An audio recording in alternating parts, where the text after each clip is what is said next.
moving on. Now we get to Charles Darwin. And in this slide, with regard to Darwin, and the next slide that deals with Karl Marx, I'm going to make my remarks brief, only because we could talk about each one of these on their own for an entire semester and still not put a dent in everything that there is to say about them. So I'm going to say less about Darwin and Marx than I'm going to say about the others, because we could go on forever. So some of the materials on the screen you can read profitably to study for the final or the third exam in the class. So Darwin came from a wealthy, prominent family on both sides. Believe it or not, he studied theology in college, not passionately. Even then, he was more interested in what we now call biology.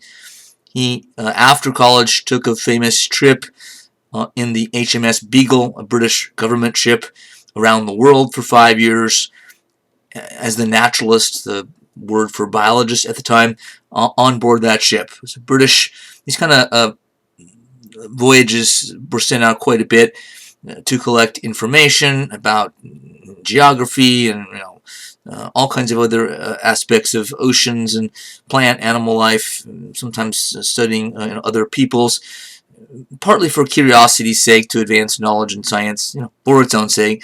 But some of this was in keeping with what powerful countries do to keep tabs on what they have and what they own, what they want to own and control around the world. The British are the supreme empire in the world at this time, so I don't think it's possible to entirely separate voyages like the HMS Beagle from politics, and in the British case here, empire.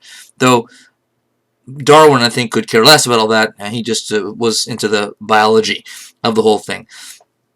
Somewhere along the line, Galapagos Islands, famously, where he looked at the various species of finches on different islands in the Galapagos, and a lot of other spots that he kind of made famous through his inquiries and his observations, which he wrote down, kept a careful notebook, had extremely organized cabin that he stayed in on this relatively small ship so that he could fit lots of specimens in to take back to Britain with him.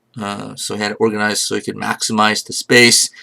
Somewhere towards the end of the voyage, maybe it was after the voyage, he got maybe in pieces, came to the idea that ended up being the centerpiece of his theory of evolution, which is usually referred to as natural selection.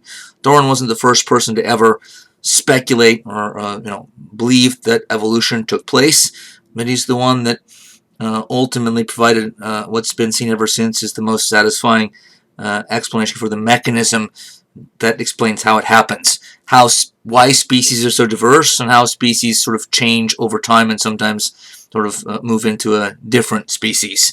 And again, I don't want to detail here, but it requires thinking about, and Darwin, to think about population and the environment. So the fact that in every species, more organisms are born than can possibly be upheld by the environment. And so Darwin thought a lot then about, well, which ones will survive then? Well, there's an element of chance all the time, but over long periods of time, the ones that are most suited to their environment just by chance, random variations. Right? We have human beings as well as animals, we have random variations. We have different sizes and shapes of, like you guys all have normal noses. Mine is grotesquely large, just by random chance. And so Darwin then postulated the idea that it has to have long periods of time, like in the millions of years, which Darwin got from his friend Charles Lyell, the geologist. That's the first prominent scientist, also a Brit, to claim that the Earth wasn't only several thousand years old, as the Bible claimed, but that it was millions of years old. So with that in hand, and having read Malthus's essay on population, which we dealt with before, Darwin was kind of off to the races, and then believed that over long periods of time, there are slight statistical changes from generation to generation. They're ever so slight from one generation to the next, maybe even tiny. They only build up to something significant statistically over eons, thousands, hundreds of thousands, millions of years.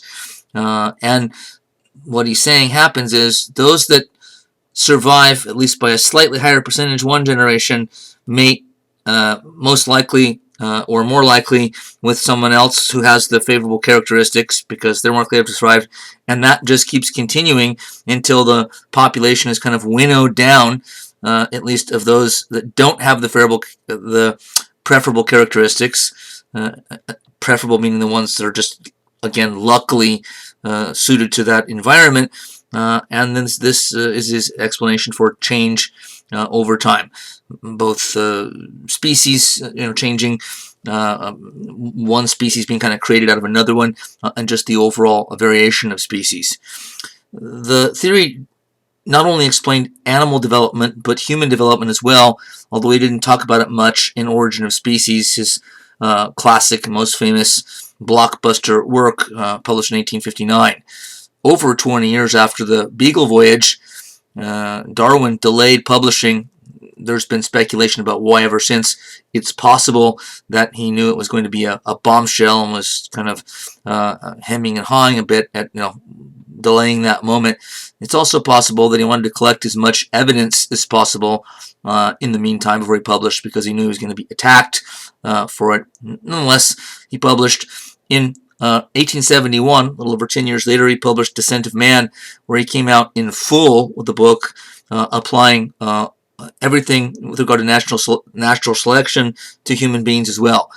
And this then caused enormous controversy, because it now became clear that Darwin was a tried and true materialist. They believed that everything that existed in human beings, everything that they do, everything that they think, everything that they feel, is ultimately explainable through the material world, through the process of natural selection and surviving in a brutal environment. And this then increasingly brought him into conflict with Christianity in his day and ever since. Though there is some meeting in the minds between certain Christian and other religious groups and Darwinian theory, but not all, of course.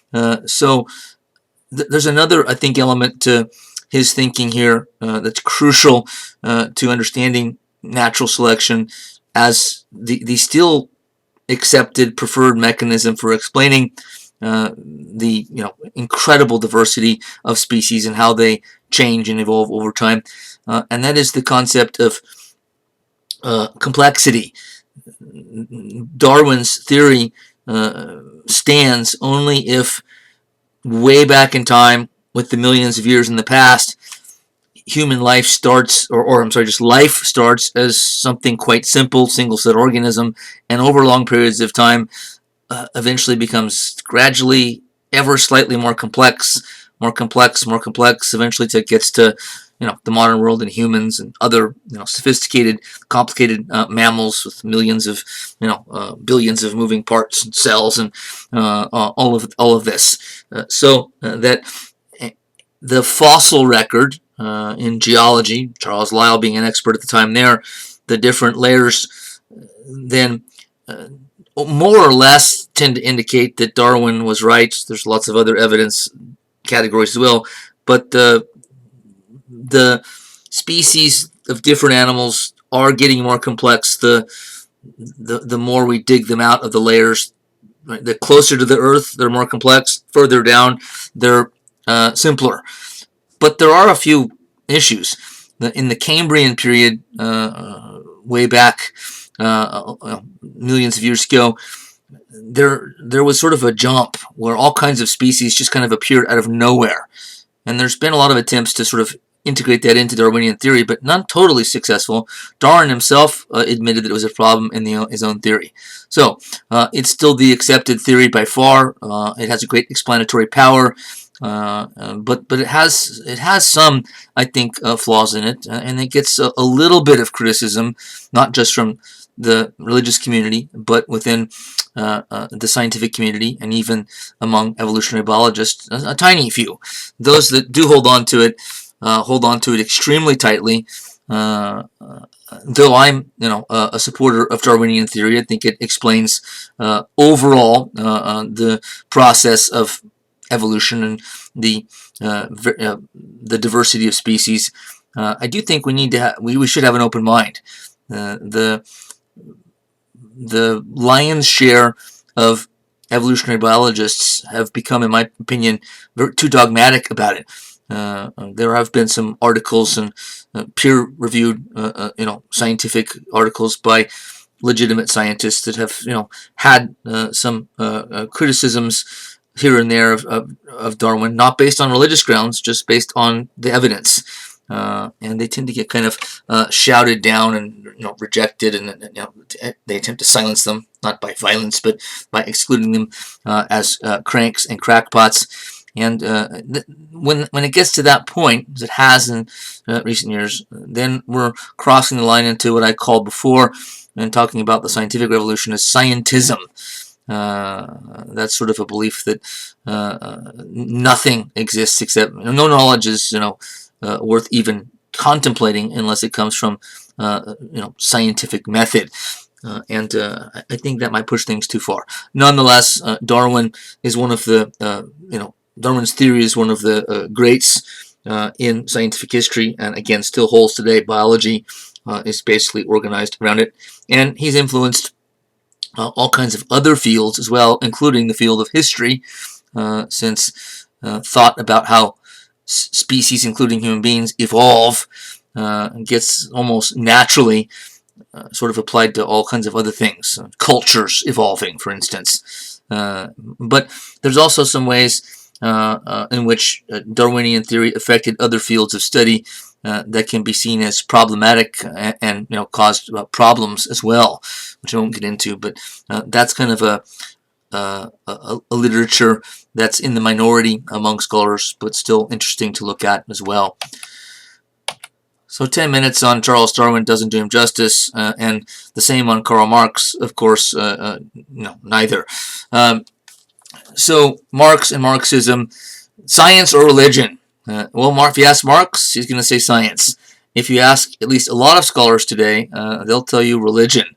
At least those that are not high on Marxism, that don't believe that it works, don't believe that the theory had merit to it in the first place. So I tend to think it's certainly not a science. I don't know if anyone that claims that any longer. Maybe a handful of convinced Marxists around the world, but I don't know any scholars that are Marxists that believe that it's a science, literally. But religion, I think it's a little bit closer to that. It has some of the features of religion. Marx came from a fairly well-off German Jewish family that converted to Christianity, but he lived most of his life in London. It's an interesting irony, isn't it? London was the financial capital of the world. The British were the capitalists during Marx's lifetime, and here's a guy that comes along who offers the most thoroughgoing and famous critique of capitalism ever. And where does he do his work? In London. Right? Goes to the British Library every day to collect evidence and read, to be able to write his books, including Das Kapital, saying that capitalism is a moral failure, but also a practical economic failure as well. And it says something, I think, positive about the British. He got kicked out of Paris and other places on the European continent for his work and his views when published, but the British tolerated him and allowed him to do it. So the British were, I guess, confident enough in their own system, and their system, we know, was more open than most of the others in Europe, with the exception possibly of the Dutch. And so it says something positive about the British that he ends up living there for the rest of his life with his wife and his 3 daughters. He believed that the world was explained and driven by material things entirely, so also a thoroughgoing materialist as well.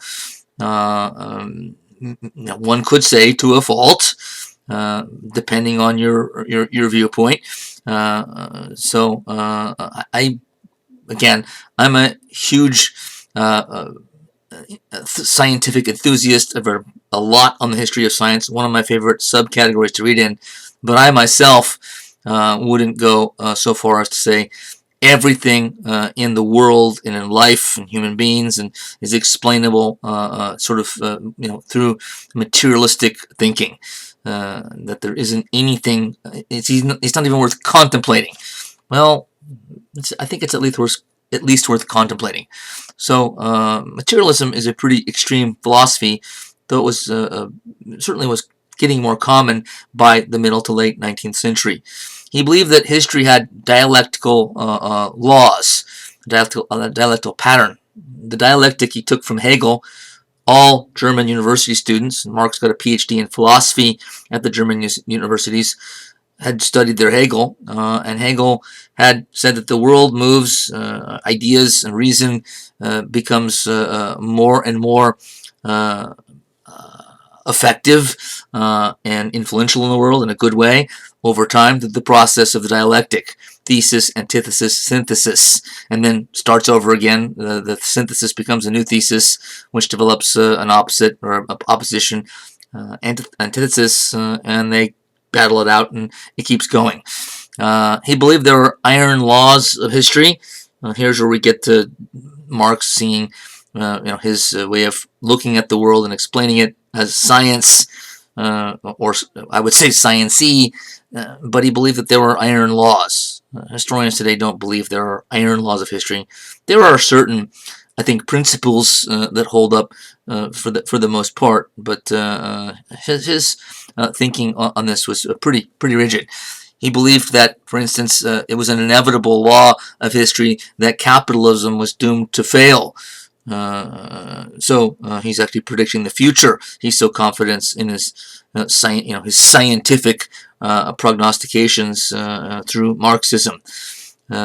He thought that history moved through the dialectic not based on ideas clashing with each other and then being synthesized, but material things, because he thought everything was material in the world.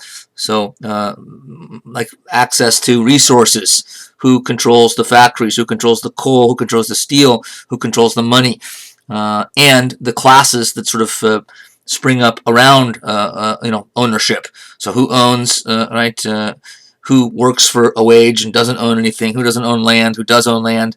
And class conflict throughout history is a major feature of Marxist thought. His first great work, written with Friedrich Engels, the Communist Manifesto, which we've mentioned before, laid out dialectical materialism and went through history going way back to showing us sort of the history of class conflict.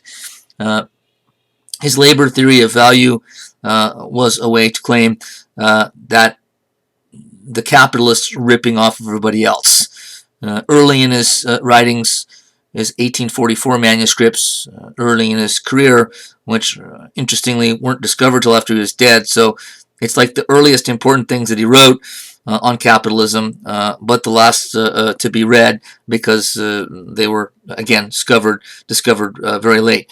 But they focus primarily on the theme of alienation. So the morality of capitalism and how it tends to alienate people. That workers on a factory, in a factory and on an assembly line, they're alienated from their work because it's mind-numbingly boring. In a capitalist society, people are alienated, from each other because everyone becomes kind of a numerical value to everybody else. And they ultimately become alienated from themselves because they become unhappy and depressed in a capitalist world that's unjust, unequal, and that creates such boring jobs, at least for the masses of people. So it's a rather gloomy way of looking at society and capitalism, but he thought that capitalism kind of dominated everything in a negative way. So he believed that it should be done away with, and would be. And if you look at this, getting back to sort of the question of science or religion, it has many of the properties of religion. You have oppression and people that fight oppression, and who it's known ahead of time, it's preached ahead of time through prophets like Marx, that if they sort of stay the course, they'll eventually reach the promised land where things will be perfect, utopia, heaven, in Marx's case, the perfect communist society. Well, there'll be no longer any need for police and government because all conflict will be stopped because there'll be no more class conflict. Once capitalism goes away, there's nothing to fight over. There'll be equality and not inequality. He doesn't exactly explain how, but he believed that. So in the end, it was a very utopian set of conclusions that veers way away from what anybody could call science, and in fact, it seems to require a lot of religious belief in a different type of way, in a different type of materialistic religion. So I just picked out those four: Comte, Mill, Darwin, Marx, to give us a sense of the still high level of confidence in progress, science, reason by the mid-19th century. Now, Marx might not seem to fit because he did have some, again, rather gloomy prognostications about capitalism. But keep in mind, he was writing and studying. He worked incessantly because he thought that change in a positive way could and would happen. Capitalism will fall and the working class will take over the world and eliminate class conflict and conflict, period. He believed that there really was no kind of conflict that mattered except for class conflict, which is, I think, highly suspect. There's no ethnic conflict, there's never been any racial conflict or religious conflict. Marx had some tunnel vision when it came to sort of seeing everything in materialistic and economic terms. And he contributed, like Darwin, in significant ways, not just in his own fields of study, but he washed across the disciplines as well. So just like I said about Darwin, in my own field, Marx has had a strong influence in a general, broad way, as well as in a more specific way, since there are some, even now, historians that label themselves as Marxists. But in the more general sense, Marx's focus on the economics, how important economics is, in a sense, forced historians to take economic history more seriously, though economic history has fallen by the wayside in recent decades. It for a long time was considered more important. I still consider it quite important. So now we move to a more modern way of looking at things, which also means a more disenchanted way of looking at things, with more emphasis on anxiety and absurdity, and sort of depressive states, and etc., etc. Modern consciousness and the crisis of the European mind. So things start to get darker here, heavier, more morose. And who better to start that section off with than Friedrich Nietzsche, another German thinker, and a downer in a lot of ways. He celebrated irrationalism in human life and criticized the Greek philosophers and Greek thinkers like Plato, Aristotle, for overemphasizing reason. Nietzsche also had a PhD from a German university in philology. Philology is the study of classical languages. So he studied classical Greek. So in a sense, he was an expert on ancient Greece. And his first book, The Birth of Tragedy in 1872, basically goes after the Greeks for focusing too much attention on reason, overemphasizing reason. He wasn't saying that reason has no value or doesn't exist, but he's saying that the Greeks did something unhealthy for human beings, at least in the Western world, by trying to cut them off from anything but reason. And so he spent a career, as a brilliant philosopher / writer, very critical of mainstream middle-class European society, and tended to write. He was a good writer. His books are readable, but he tended to use aphorisms, lots of contradictions. He wasn't a systematic philosopher. He wasn't a philosopher like an Immanuel Kant. Everything sort of fit perfectly logically together, or a René Descartes, or a thinker like Newton. He was much more scattershot, but was a gifted mind, and so he hit on kernels of wisdom here or there. But a lot of his philosophy, I think, is just off base and in many ways actually deranged. I mentioned when we studied the Enlightenment that most of the time I don't think it matters whether a writer or an intellectual scientist, if they have a troubled personal life, it doesn't matter. It doesn't have anything to do with their work most of the time. But sometimes their personal problems can be so huge or for other reasons spill over into their work and taint it. And I think that's true of Rousseau, and I also think it's true of Nietzsche in a similar way. So he had some certainly penetrating insights that are of value, but by and large, I think his work ended up becoming, in some ways, dangerous. He was a huge critic of just about everything that most Europeans valued. He hated democracy, hated Christianity, didn't believe in scientific progress, didn't really believe in reason, at least not didn't have the kind of confidence that was, expected from an enlightened point of view.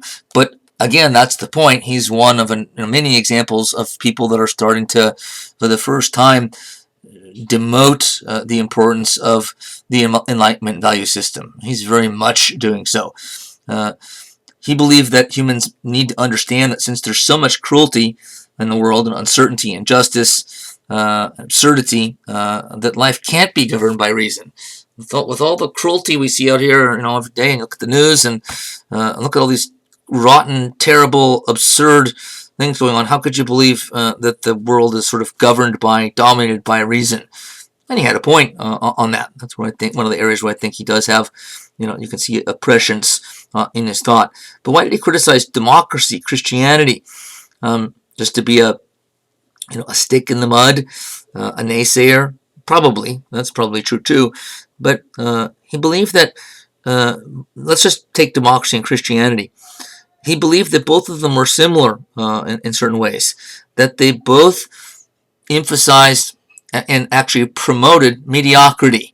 And Nietzsche believed in a society where the gifted, the bold, the courageous, the natural-born leaders sort of take everyone else by sort of the scruff of the neck and drag them forward into sort of bigger and better. And he didn't believe that pandering to the masses of people in ways that make them feel better was good for society. You sort of promote mediocrity and, in a sense, demote excellence, and you'll get mediocrity. So how could democracy be seen as promoting mediocrity? Well, let's just pick out one example. One person, one vote. Nietzsche would say that's absurd. Why should somebody that's an idiot, that doesn't know anything about politics, have the same weight to their vote as someone that's spent their whole life studying it, involved in it, knows it?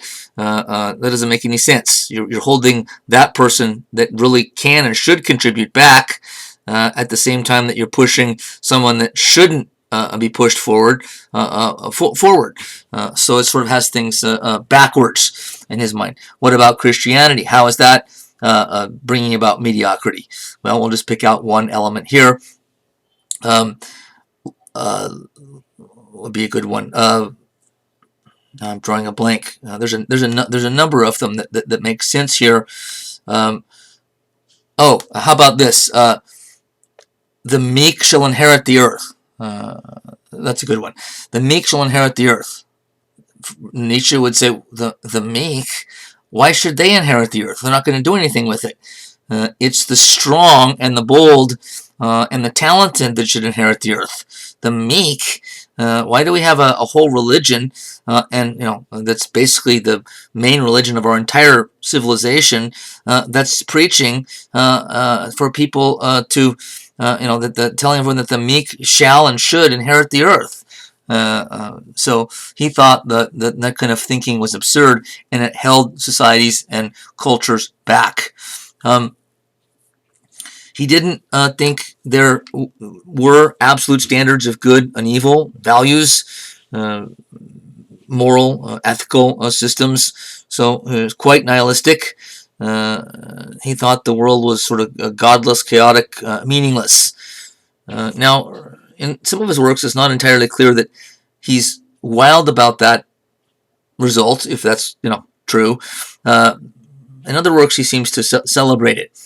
His dad actually was a Protestant minister.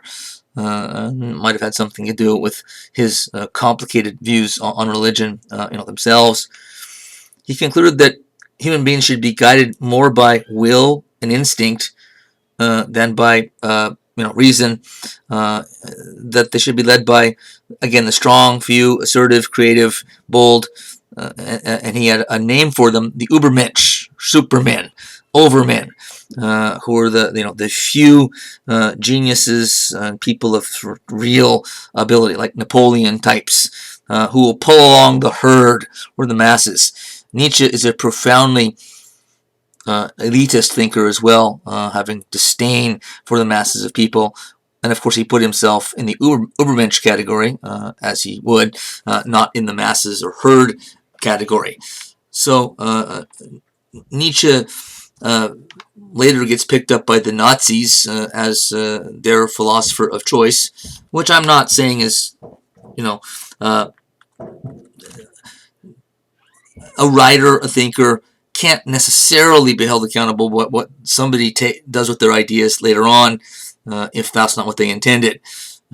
So I'm not blaming Nietzsche, certainly, for Nazism. I mean, even if he had a role in it, it'd be a tiny one, since he came so far before them anyway. But his way of writing really is striking. He writes using a lot of violent references, and believing that the world is ruthless, and that human beings sort of need to just sort of accept it as sort of ruthless and pitiless, right? Speaking of Christianity, pity, quote under his picture: Christianity has waged a war to the death against this higher type of man, the Übermensch. Christianity has taken the side of everything weak, base, ill-constituted. It has made an ideal out of opposition to the preservative instincts of life. Pity stands in antithesis to the basic emotions which enhance the energy of life. So that's mild, actually. Much of his phraseology really brings a lot of violent images to the fore. Now, whether he meant them literally or was sort of trying to make his point dramatically with hyperbole to make the point is not entirely clear.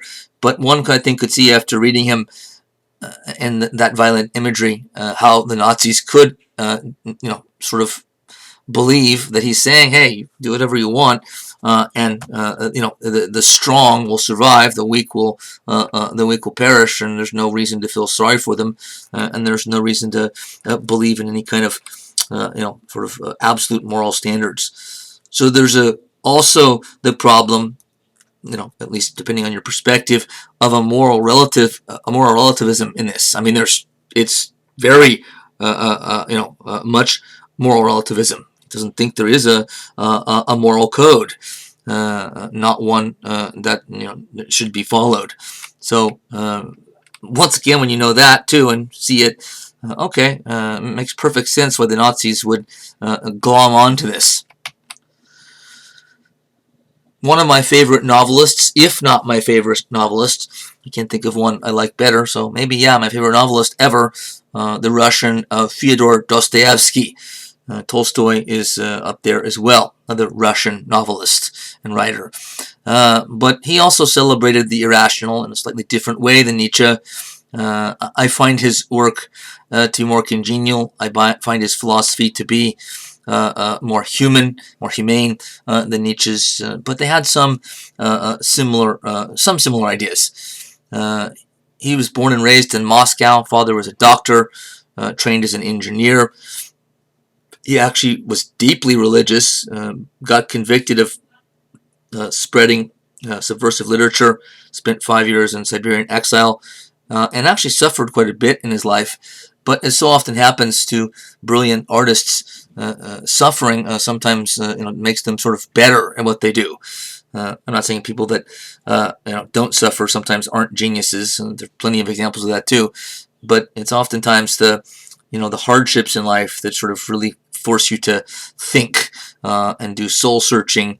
And he really, by nature or nurture or both, became a very soul searching, introspective, metaphysical in many ways thinker. And again, deeply religious. He ultimately rejected the isms. Liberalism, socialism, rationalism, positivism, humanism, because they believed they all rested on the assumption that humans were inherently good. And he begged to differ.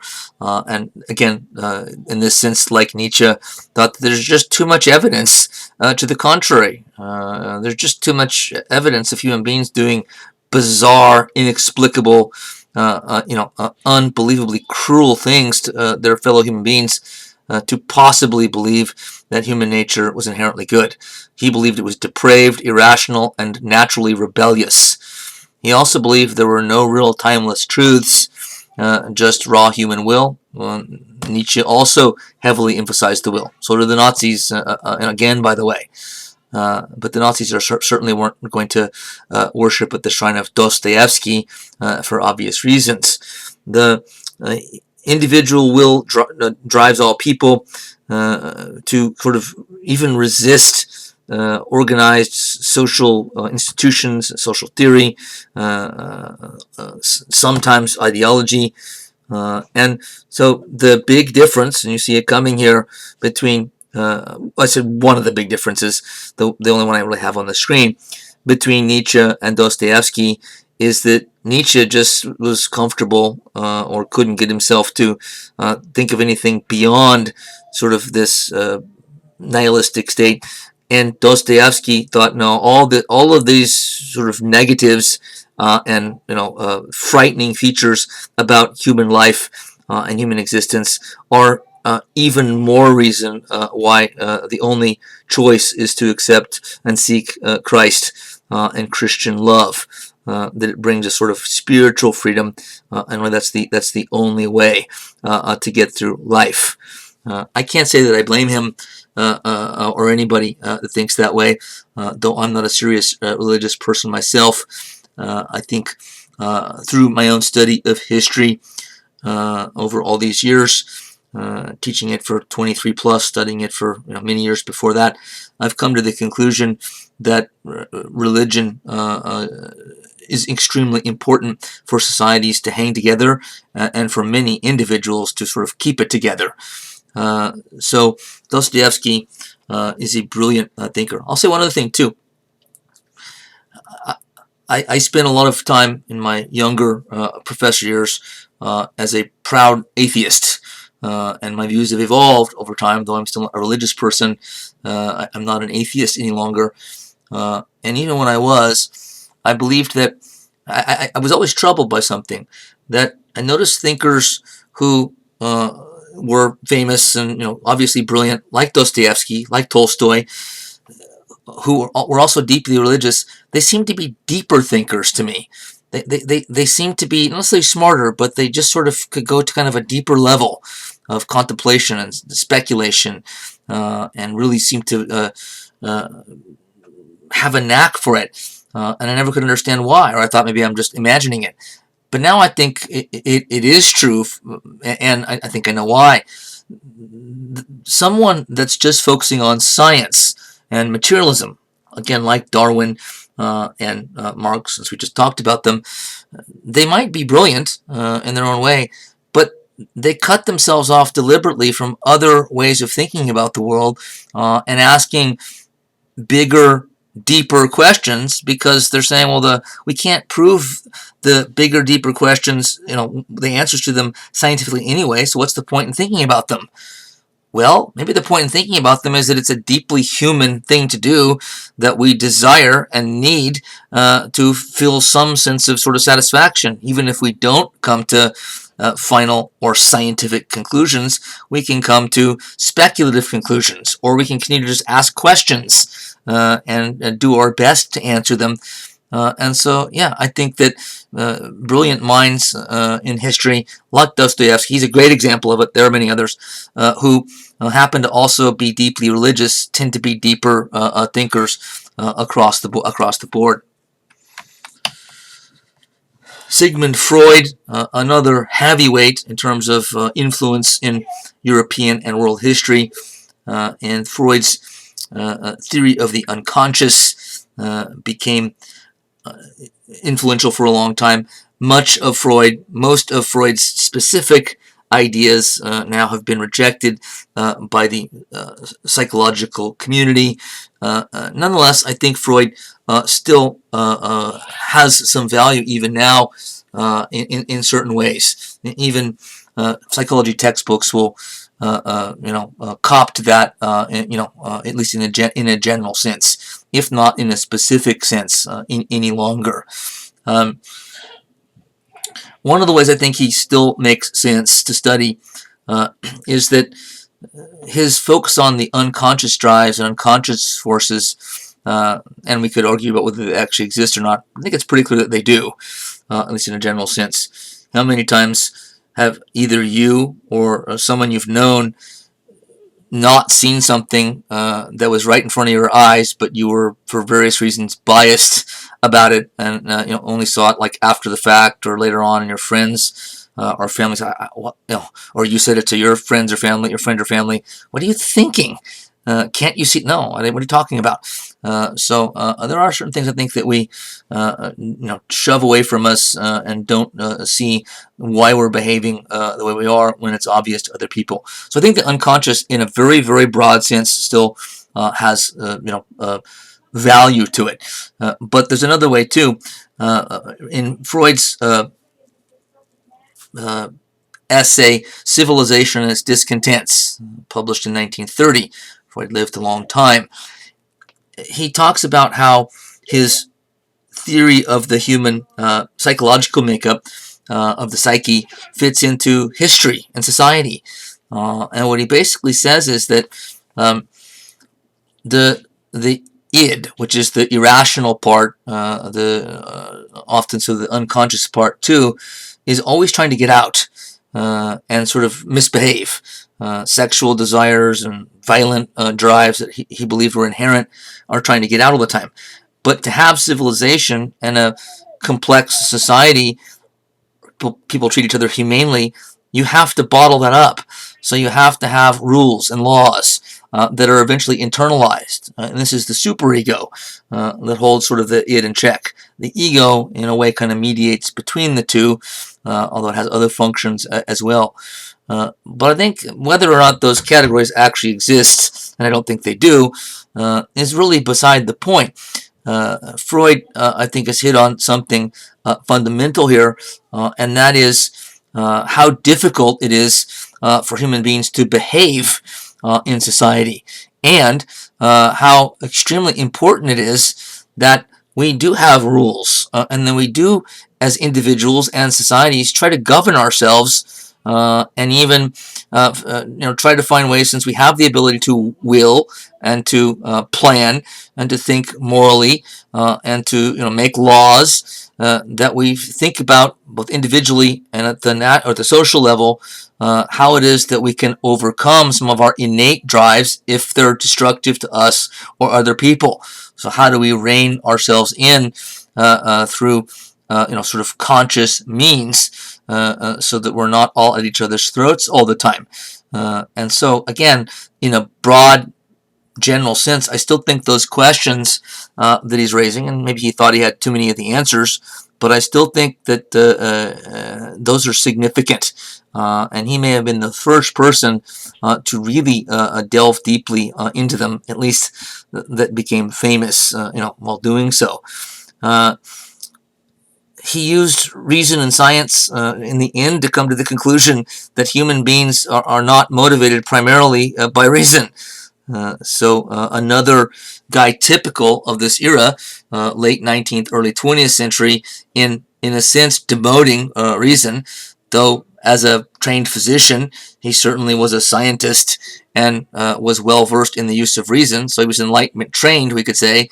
But he used his Enlightenment thinking and training and method and scientific, way of seeing things to conclude that human beings aren't particularly rational. He thought they should be. That's why he thought in Civilization and Its Discontents that we have to keep control of the id, even if it means it makes us, at least slightly unhappy or more. And he did believe that was true, but he thought it was necessary. So human beings will always be slightly unhappy because the id wants to get out, and if it can't, it's frustrated. It gets bottled up.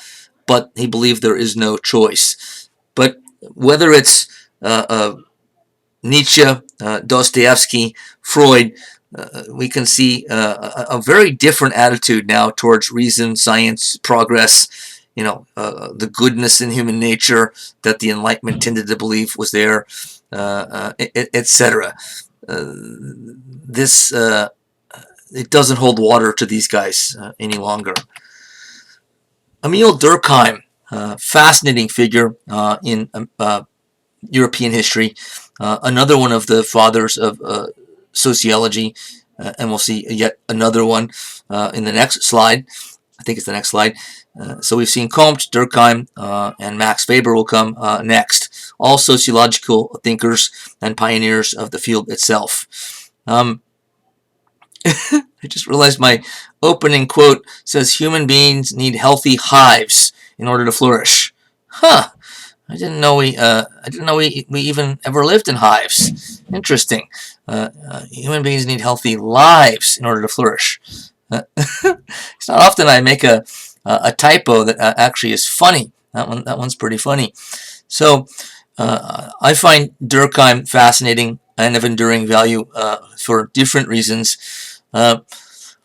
He was, I think, disillusioned with modern society and the consequences of the Industrial Revolution in a slightly different way than the others we've seen.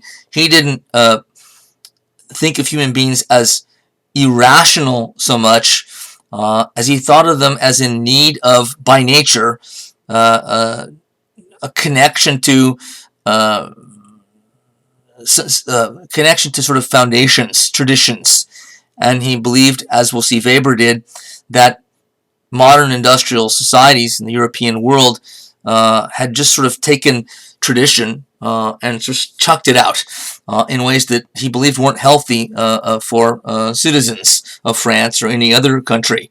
That religion and family and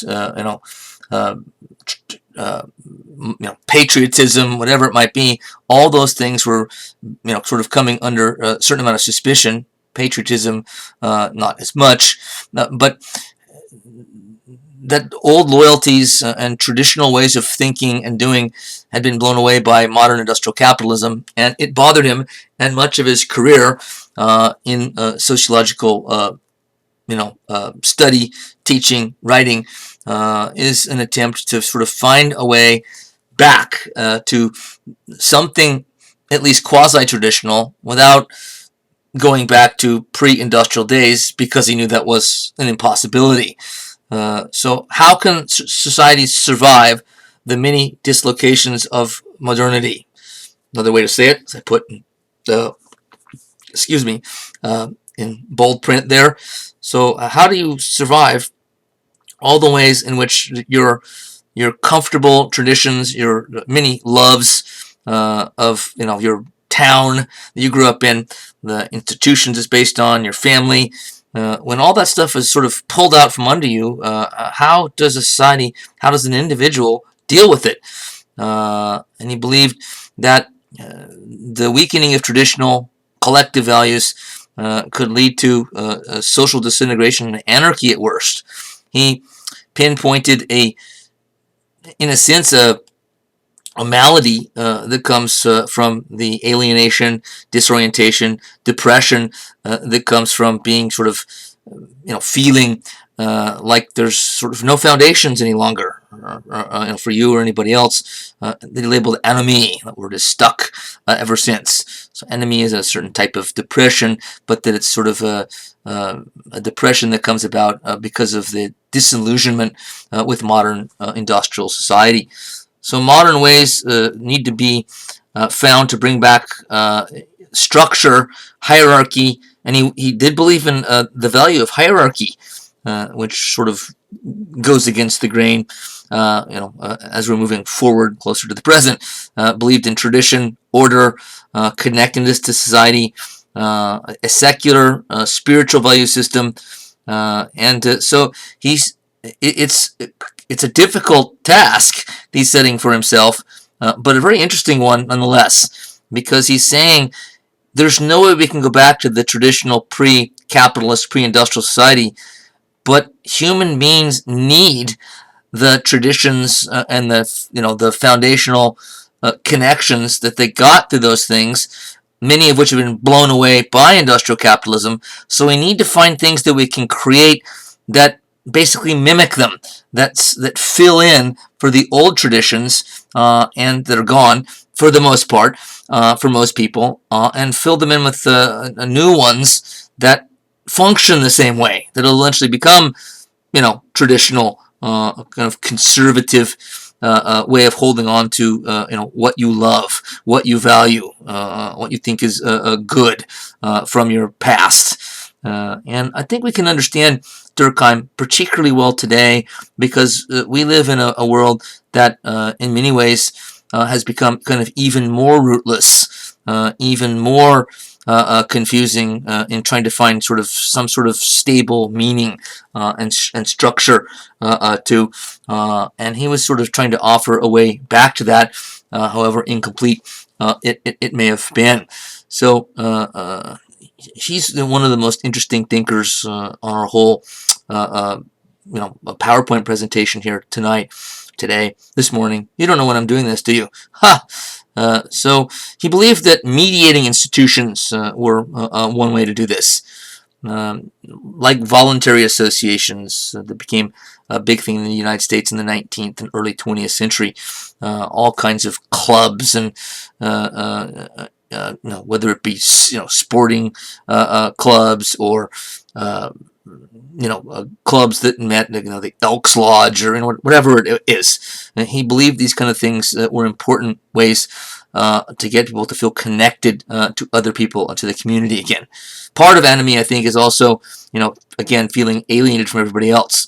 So he understood that traditional society, since human beings are naturally social creatures, needs to find ways to bring back many of the institutions that were about, bringing people together in the community, and recreating them or bringing back, or creating new ones that are, much like the old ones that serve the same function.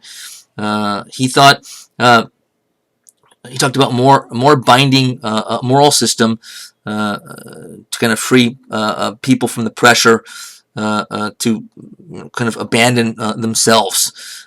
He believed that a healthy society would have a stable network of many overlapping groups that socialize, care for individuals, so that there's all kinds of overlapping social groups and connections that are about collective enterprise, and not so that in multiple ways there'd be kind of extra extra kind of safety devices, so people would be less likely to fall through the cracks and become alienated, disoriented, come down with a large case of ennui. He wrote an entire book on suicide, by the way, which does, again, make sense because he's very concerned about how the modern world is affecting individuals, in the modern society. He thought that individuals, if they're left to their own devices, would pursue shallow, carnal, and selfish pleasures, self-control over self-expression, duty over rights, loyalty to your own group first. So he's saying that those more traditional things like duty and self-control and loyalty to your group needed to be done instead of pursuing shallow, carnal, and selfish pleasures. But that's partly why he valued hierarchy, because he's not totally trusting the average person to lift themselves up and get away from enemy, because they get so addicted to short-term pleasures that they may think are going to give them long-term satisfaction, but they don't. So they need priests or psychiatrists or teachers or parents who are sort of coaching them, even directing them, kind of telling them what to do. So Durkheim to me is one of the most nuanced thinkers of the 19th century or early 20th century, and I can very much relate to what he's trying to do. He's not usually mentioned as such, but I actually think it's fair to call him a conservative thinker in a very creative way. He understands you can't really go back on some things, but you want to bring back institutions and ways of thinking and a value system that, again, are like the old ways. And so it's kind of it's sort of a new brand of conservatism that that hopefully works.